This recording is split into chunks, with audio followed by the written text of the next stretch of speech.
Well, we're expecting about just over 60 people this morning, so we'll just hold on for a few more minutes, and we'll be starting just shortly after 9:30, and should be all finished by 10:30. So stay with us, and we'll be back shortly.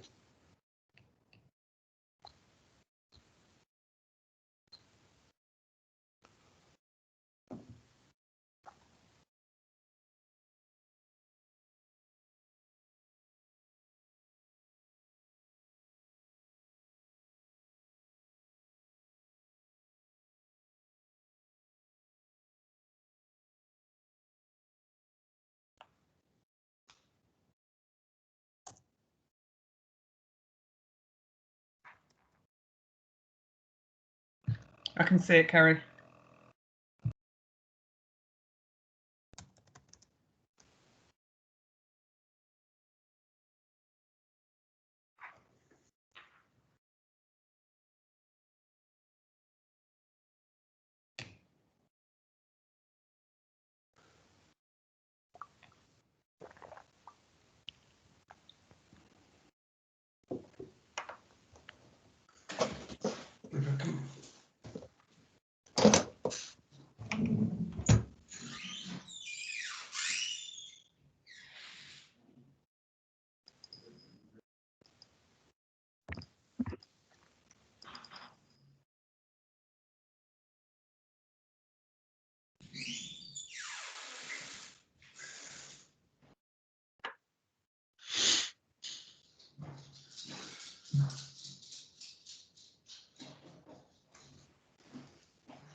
Mute it.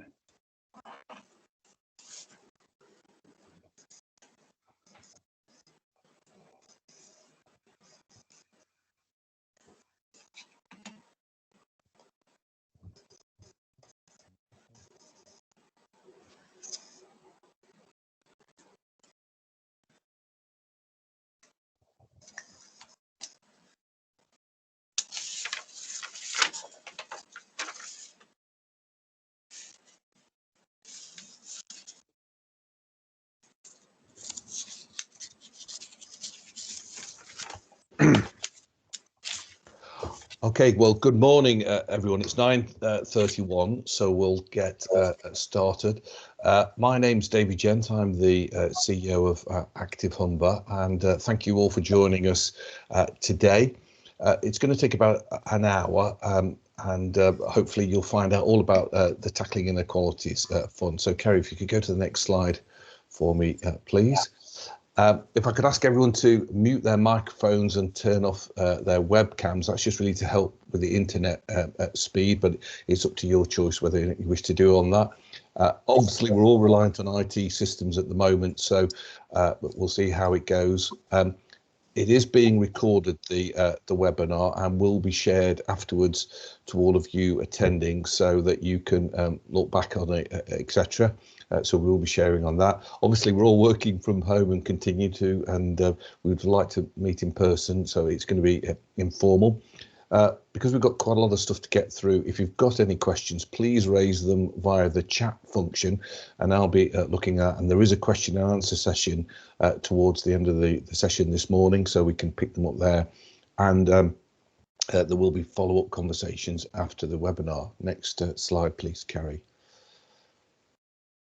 So who's on the call from the team this morning? Well, there's myself there as David Gent, Nicola, who is overall in charge of the Tackling Inequalities Fund, and then Sarah, who's helping very much on in Hull and East Riding, and Adam, who's helping very much on North Lincolnshire and North Lincolnshire. So there's the team that's dealing with Tiff, and Kerry also, who's pushing the slides forward. She's operating all the finance and business systems behind it all. So if we can go to the next slide, please. So what I'm going to do, well, we're going to, Sarah's going to take you through a little bit of the overview of the funding, what it can and can't go for. Nicola's going to talk to you a little bit about what's happened in phase 1 and 2 to help you understand what the funding can be used for, then into phase 3, and Nicola will be picking that up with Adam. What might happen after phase 3, because there's a big commitment from Sport England to continue to work in this area, and what the process, and then, as I've said earlier on, some questions and answers to help you on your way. So with that, I'm going to hand over now to Sarah to take you through the overview of the funding. Sarah. Thanks, David. Okay, first of all, I thought it might be interesting to discuss why these particular groups. And really, it's quite simple. Sport England research showed that certain groups of people have been disproportionately affected by the pandemic, and it was impacting on their ability to be physically active. And that's the 4 groups that are shown. So TIF was created to reduce the negative impact on these groups. So far, Active Humber have received £160,000. That was over 2 rounds. We're now into a further round, and we've received 88,000 for that one. That's phase 3, and it's open now. Okay, lovely. So for this fund, we're keen to work with the organisations already working within those target communities, as we know there's a good level of trust by those communities. We also recognise that these organisations have a broader remit than sport and physical activity. And, you know, that's absolutely fine. Just for TIF, we need to clearly show the link between the funding and the physical activity. So, for example, you might put on a new session, which could be online yoga, to help your members' fitness and support them in their return to your normal everyday sessions. We've got the 4 key areas on the left, which the funding can cover. And like we've already mentioned, you obviously might want to bring in the additionality of physical activity into your existing offer. Next slide, please, Kerry. Okay, so for our approach, we do want to move as quickly as possible. So we have tried our best to make the process as straightforward as we could. So once you've expressed an interest in TIF, you'll be allocated a member of the Active Humber team. They'll go through the application process with you. It's not largely prescriptive on what you have to deliver, so it really is a case of you telling us what you need and looking to build it from there.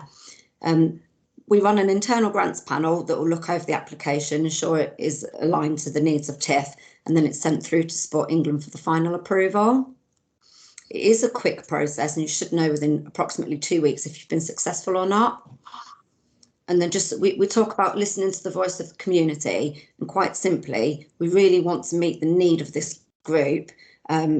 So we're looking sort of for co-design, which just means you're asking your community what they want and delivering.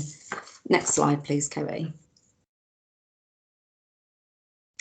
Okay, so in terms of when we talk about the intended impact, as we've previously mentioned, we are looking to reduce inequalities. in those specific target groups. And obviously we're looking to help those people to get active and stay active. There's an element of working with the community groups to help you to thrive and continue to deliver physical activity alongside your offer, and help you to stay connected with your members. I mean, I really hope we're done with lockdowns now, but you know, who knows? And it is very much about taking the physical activity to your people in those targeted communities. In terms of the sort of monitoring and evaluating for TIF, it is, again, it's nice and simple. We've tried to keep it as simple as possible. There's no direct reporting criteria you have to fulfil, but we do look for a case study that will capture the impact of that. Thanks, Kerry. So for phase 3, our key focus areas are people with long-term health conditions and disability, as well as projects across our coastal areas. The reason that our focus areas are long-term health conditions and disability are there's been less investment into these areas over the funding that we've provided in phase 1 and 2. And this also mirrors the national picture of the funding allocated across England. We also know that there are additional challenges that people with a long-term health condition and a disability face, which has made investing into these areas a lot harder. For example, the digital offer may be more difficult for them to access. And these audiences also face additional challenges, such as they're maybe less confident to go out during these times. There's confusion over the lockdown and the guidance. And also we know that the groups that actually support these target audiences haven't always been able to be open during these times to support these service users. In terms of the coastal areas, we have found that less funding has gone into these areas over phase 1 and 2, despite some of these areas having the greatest inequalities.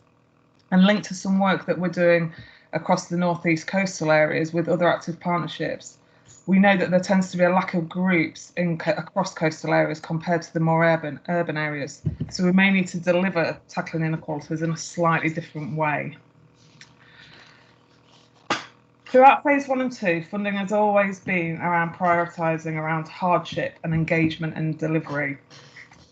For phase 3, we are also able to support new organisations to be in a position to deliver physical activity longer term and apply for further funding for their service users after tackling inequalities. So we also have funding support to be able to strengthen their governance and their business planning longer term. The next 3 slides will show examples of case studies of some of the projects that we have funded in phase 1 and 2, which target specifically some of the groups that we want to work with in phase 3, or the target audiences in phase 3. The first one is the Stroke Association, and this is an example of a digital offer to support stroke survivors to be active during the pandemic. Funding was provided to the Stroke Association for them to offer weekly online movement classes. In March 2020, all stroke groups stopped face-to-face support, so the classes has not only encouraged participants to be active, but enabled them to socialise at a time when they couldn't meet up face-to-face. Next slide, Kerry, please. The Hull Church's Home from Hospital service was a combination of providing digital equipment that enabled their most isolated and vulnerable service users to access online physical activity sessions. But in addition to this, equipment was also purchased for each individual taking part in the online sessions, which enabled them to undertake exercise that supported the physical activity session. Next slide, please, Kerry. Finally, site support offered face-to-face sessions when it was safe to do so. Prior to COVID, they ran regular walking and jogging sessions in local parks, which became far too busy to be able to provide sessions safely for people with visual impairment as lockdown eased last summer. The funding supported them to be able to hire Costello Stadium and to work alongside Fit Mum and Friends to offer weekly walking and jogging sessions in a safe environment, and also to support their service users, many of whom had struggled to be active during lockdown, back into activity. Next slide, please, Kerry. So as Sarah spoke about earlier, the funding criteria is for the 4 specific target groups that we mentioned. However, priority will be given to those target audiences that we have just spoken about. We want to hear about how tackling inequalities funding can help individuals and communities, and how physical activity can support these groups out of COVID longer term. In terms of what we're looking for, we want an overview of what the funding will support, whether that's venue hire, equipment, instructor time, to be able to support online activity, etc. And we're more than happy to have conversations with you and support you in terms of finding suitable instructors, finding suitable venues, etc. And also to talk about what has and hasn't worked over the last year. Next slide, please, Kerry. So this is a small grant scheme with a maximum grant of up to £10,000. However, as the slide shows, the average grant through phase 1 and 2 has been £2,920. And again, this mirrors what the national picture in terms of a little bit of funding going a long way. Grant recipients from phase 1 and 2 are eligible for funding in phase 3 for either new projects or to continue previous projects. However, we would need to understand the impact of the previous funding and how further funding can support sustainability. Projects that have received funding in phase 1 and 2 can apply up to a maximum of £20,000 across all of their awards. New organisations only applying in phase 3 are eligible for a maximum grant of £10,000. And again, this doesn't have to be one proposal. Organisations can come back to us for additional support as long as the requests don't exceed £10,000. Thank you, Kerry. Thank you, Nicola. In terms of applying for the funding, organisations and groups must have a recognised constitution in place to apply for the funding. We can work with a range of constituted groups, but we can't fund activities promoting religious beliefs, individuals, profit-making organisations, or football-specific projects. Next slide, please, Kerry. We do understand that some religious groups can't receive lottery funding due to the gambling link, but we would like to still engage with these groups, and we will work with you to source other funding to help with your project. Next slide, please, Kerry. Any unconstituted groups, sole traders who are interested in applying for this funding would like to work with you to become constituted, or we could work with you to identify another partner or another body who is eligible for the funding, such as a VCS body, to host the funding and help you to deliver on the project and meet your targets. Next slide, please, Gary. We don't know if there will be a phase 4, but we would like to work with you ongoing. Once you've received the funding, our support does not stop there. We can work with you to identify other funding streams if necessary, support you to engage with your target audience and promote your project, help upskill your staff and volunteers with a range of training opportunities. For example, help you to deliver some essential training, such as safeguarding training, to your members. Just to reiterate, we will continue to support groups however we can, even if there isn't a phase 4. Next slide, please, Kerry. Our application process is a quick and simple process. We can work directly with organisations and offer support with the application. This is public funding though, so we are accountable and we need to comply with the rules set out for the distribution of the funding. Once we've reviewed your application, it is submitted to Sport England, who have the final decision on a successful or unsuccessful application. But throughout the process, we are here to support you, listen to your ideas and help you fill out the application. Thank you, Kerry. Part of the ethos of tackling inequalities was and still is to be different to other funding pots. Therefore, there is no specific requirement to monitor and evaluate projects. However, we do know that the funding is supporting those who wouldn't usually have a physical activity offer and supporting more people to be physically active. Therefore, we are keen to hear about the good use that the funding is being made. We have shared some of the examples of projects that we have supported through this webinar, and there are more on our website under our case study section, so please feel free to go on our website and have a look. Many organisations that we have supported have provided us with feedback on the difference this funding is making. And because there are no monitoring and evaluation requirements, we're also able to get insight on what hasn't worked as well, who has gone differently to originally planned, which allows us to help us with our insight and understanding, and also to support similar organisations and projects in the future. Just an example of this is one of the partners that we worked with, we provided funding to enable them to purchase tablets and data to start online physical activity offers for their service users. What we hadn't anticipated actually was the time it would take for the organisation to enable their service users to be comfortable to use the tablets to get online. It wasn't just being about confident to use the device, but actually for their service users to remember how to use it on a weekly basis, and also to overcome the concerns they may have about being online. So we've been able to use this understanding and insight to be able to support other organisations to be able to plan their activity where they're using data and tablets for their service users. Thank you, Kerry. So this is towards the end of the webinar now, and obviously the phase 3 tackling inequalities is now open. David?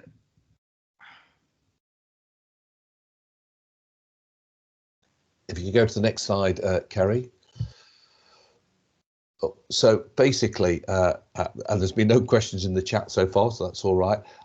If anyone has got any questions, please put them in the chat, or please get us in touch at the info@activehumber.co.uk. I'll say it'll either be myself, Nicola, Sarah, or Adam. So the first question is come up from is how do we apply? Well, I'm going to hand that over to Nicola. So we don't necessarily have an application process. We have a list of 5 questions that we just need the answer to. So if you want to email the info@activehumber, and we will send you the list of questions, or alternatively you can just give our office number a ring, which is 01482 244 344, and actually we can talk through the questions with you. It's whichever way you prefer. Okay, that second question, Nicola, are schools able to apply? We haven't promoted this funding to schools. If there is activity that, and we certainly wouldn't be using the funding for anything in school time. The funding, we're quite happy to hear proposals around funding for after school and community-based activity at school, but we can't use the funding to support in school time activity. Okay, and thank you for that. And Nicola, could you quickly run through the 5 questions? Is there another question so I can pull them up and find them first? Okay. Well, I'll let you do that. Let me just hold on a second. I'm just going. So I've got in from Kate. The application form with the finding is quite open for interpretation. I find when supporting an organisation with English as their first language, which is really your largest target, that it's not clear enough what answers you're looking for. Okay, well we'll pick that up, Kate. And I certainly think what I would say to everyone is this is the reason why we're not and we haven't published a application form is because we just didn't want it to get caught up into pages and pages, and that's worked well. Another one, Nicola, for you come in from Tish. Can I ask if your project falls outside the 3 categories? Can you apply? I'm assuming, Tish, you mean the various the 4 groups that are up there. No, it has to be within those 4 groups because that's the way the money's come down from Sport England. And then another one, would you welcome a partner application? Yes, Alan, let's have a chat about that. Okay, I'll hand back to Nicola to answer that question if you're right, and there's some more questions coming in which we'll hopefully answer. Yeah, so in terms of the questions that we asked, first of all is around which of the 4 priority audiences. So Tish, just if your question was around ethnically diverse communities and lower socioeconomic groups, we are still accepting funding proposals from those groups, as well as disability and long-term health conditions and coastal areas. But obviously disability and long-term health conditions projects will be prioritised. So first of all, yeah, we ask which priority group you want to work with, and that might be more than one, and that's fine. We want to know about the need for the here and now to support this audience. So how has COVID affected them? How can physical activity support this target audience? Has the requirement arisen as a direct result of this community group or audience being adversely affected as a result of COVID?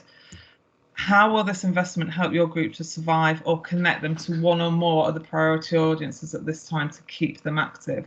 So what will this project do? How will it keep them active? And what physical activity needs will be met because of this investment to take place either now or in the immediate future?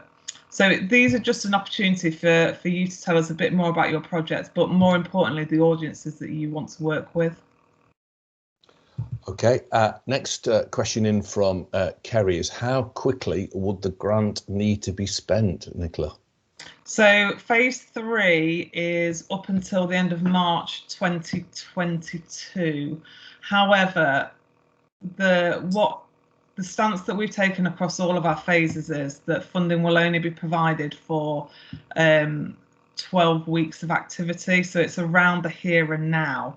If you've got a project idea, but it's not due to start until August, September, we wouldn't be able to support it right now because it is around, how we're going to support them right now. However, feel free to come back to us at a later date when you're ready to start your activity. And then I will come back to your question, Alistair, but Dave sent a question in which sort of leads on to this front, Nicola. Does it need to lead to ongoing sessions after the initial project phase, or if your project says it will run for 10 weeks, is that sufficient? We would hope that actually this funding would kickstart some longer term activity. It's not an essential. However, I think, based on what Adam spoke about, we certainly with the new organisations that we're engaging with, we see this as developing new relationships and being able to support them longer term. So some of the work that we've been doing is we've been able to feed. So some organisations have had tackling inequalities, but actually we've been able to link them into other programme funding that we've got. So actually it's been able to extend and diversify the offer that has started with tackling inequalities. Okay, and then Alistair's question, how could we go about supporting an individual? Is there a scenario where this can be looked at or looked into rather? We haven't funded any individuals, and I don't know of any examples across the country where individuals have been supported. It would have to be part of a bigger project, I think. Happy to discuss an example of that if needs be. So, pick up the phone and just give us a ring afterwards. Okay, there's no more questions in the chat, so I'll just give people another opportunities. What I would say is that, and what we do want to stress that we've all of the active partnerships across the country and have learnt, and we've particularly been doing this in the Humber, is don't get overly worried about the application form. This is very much a conversation. Let's work out what needs to be done, and then we can sort out all of the paperwork with Sport England and others nationally. And we've got a few more questions just arrived in.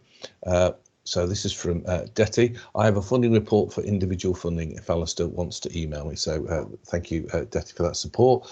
And then one in from Kate. I'm funded to support VCSE organisations in North Lincolnshire with funding applications. So thank you for that, Kate. And that's very much to picking up the point that I was making. We very much want to work with organisations like Kate, who have this fantastic reach into those organisations where sport and physical activity is perhaps not their first priority or thing, but are working very much with those 4 groups. So very much want to work with organisations like that, because that's and EAVAS and others that can reach into the communities that traditional sport and physical activity ways wouldn't be able to do.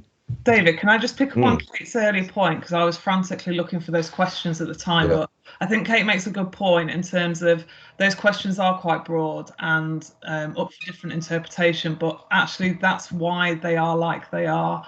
If anyone is struggling to to use the form and the questions that we send out, please do feel free to give us a call and talk over the application or the proposal with us, because that's the type of, we don't have to accept a paper response to the 5 questions. We're more than happy to just have an informal chat with you to gather the information. So, you know, where groups are finding that form isn't best for them, then just let us know, and we can do it over email or we can do it over phone. It's that the whole process is meant to be as simple and easy for groups. Absolutely, Nicola. Very much in the here and now, helping support, not spending months trying to get this cash out into the community. Angela, will you be able to send us a copy of the slides, please? Yes, we're going to be sending everyone who's on the call today the slides, plus access to the recording as well, so that you'll have those 2 things, and we'll be doing that later today. Just to see if there's any more questions. Nicola, Adam and Sarah, is there anything you wish to add?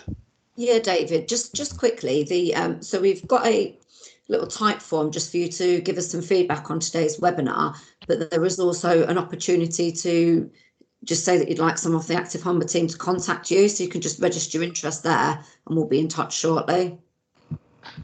Thank you, Sarah. And Adam, anything from your good self? Yeah, just to kind of say, you know, any weird and wonderful ideas. We have had some great applications come in, especially through the COVID pandemic. So to try and be as innovative as you can, really, and do contact us with your ideas, and we can discuss those with you. Fantastic. And yeah, coming back to Kate's point about English is not the first language. That's another reason why Sport England All Active Partnerships have stepped back from a traditional grant application form to have those discussions and do them in the way. And I know we've got Bibash on the call this morning, and using all of our partners to get to those communities who, again, perhaps this time are so transfixed on their world and how it is that they're not aware of opportunities like this. And we really do want to make sure that those people are included in a way that makes sense to them and fits them. Terry's saying we can't click on the type form on the slide. Can you put it in the chat? So if you could do that, Sarah, that would be great. Yeah, I'm just doing that now, just making sure it's the right one. Thank you. And great, all these questions coming through. Another one from Kate, which is great. Can I confirm the project should be aimed at around 12 weeks initial delivery? Yes, that's what we're trying to do. It's not absolutely cast iron, but that's what we're trying to do, is to get the activity in the here and now, subject to all of the current restrictions, which hopefully are going to ease tremendously over the next few weeks. Okay, another one in the chat coming through. Hi Kate, Gareth from Hey Smile Foundation. We have support available for people's languages, not their first language, as well as support for groups in East Riding Area. What a fantastic opportunity. Thank you, Gareth, for this, that offer to help. And I think that just another example of how to trying to do this in a partnership approach. Can you please, question in from Paul, can you please clarify if a social enterprise can apply? Nicola, do you want to answer this one? Yeah, as long as it's a not-for-profit organisation, social enterprises can. Yeah. Okay. We'll just wait to see if there's any more things coming in on the chat. So yes, please fill in the type form thing. That'll be a real help. Go to that contact info@activehumber.co and we'll get somebody back to you. Yes, Detty, absolutely. You can share the slides with other people and the webinar. That's why we've recorded it. There's nothing confidential in them, and if you feel they're of use, please do that, and we'd really welcome that help and support.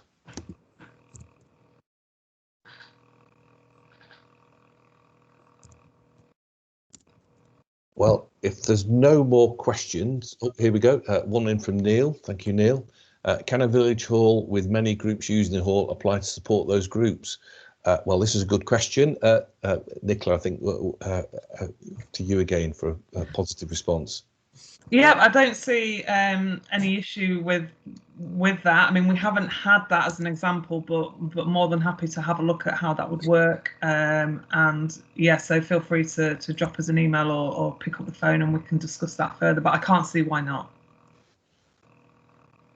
Yeah, I very much agree with Nicola on that. I think we're trying to do, Neil, this in as a creative and a best way we possibly can to reach those groups. And I think a good example would be those perhaps on the coast where there's not your traditional sports groups and organisations in the way there would be in the more urban areas. And it might have to be through a village hall or community association in a small village or hamlet that is the best way to do that, to reach the sort of groups that we're trying to get to. So very much, and picking up on Adam's point, even if you're not a sole trader or unconstituted, let's have that conversation and see if we can find a way through. But you do need to be a not-for-profit organisation. Georgie, no, for our funding, it has to take place in the Humber area. But if you've got a project in North Yorkshire, Lincolnshire, South Yorkshire, West Yorkshire, Nottinghamshire, all the counties that back onto us, we can tell you who the right person is to speak in that active partnership to get some help and support there, Georgie. So we regularly talking to our colleagues in the our 4 neighbouring active partnerships, so we can help on that way.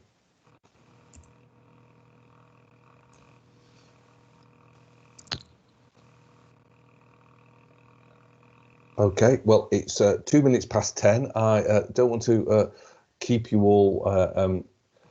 So just as a conclusion, thank you all very so much for joining us. Also, thank you for the great questions. And I'll just repeat again and say, please go to that email address, info@.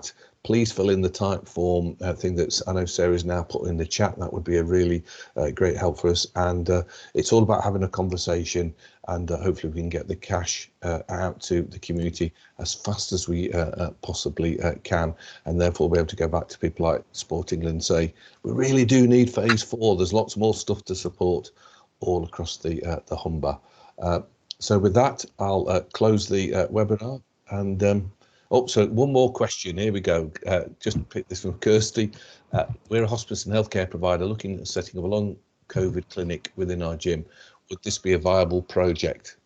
I think it would be, Nicola. Yeah. Yeah, sorry, I was just, other things were on my screen. So, but yeah, no, yeah, we're more than happy to have a further conversation about that, but that's something we could support. Okay, well, thank you, everyone. And we'll hopefully be all chatting to you and look forward to your ideas and applications. Thank you. Thank you. Thank you. And the active Humber people could just stay on for a while. Yeah. Thank you very much. Thank you. Thank you. Thank you.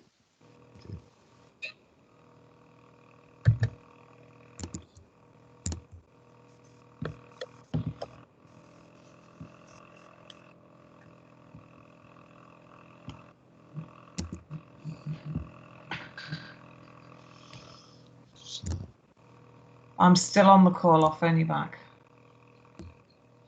And I don't want to hear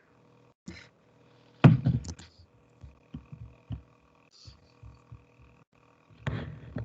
It's just a few people to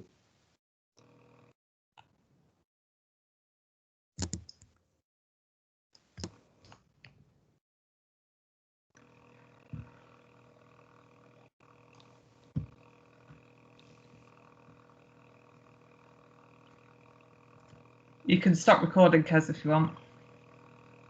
Bear with me because. well, I tell you what, everyone, shall we all come out and then we'll all join back in again? That'll sort Can we things out. send a quick invite for our teams? That'd be perfect, Nicola. I'll do that now. Okay, thank you. See you soon. Bye.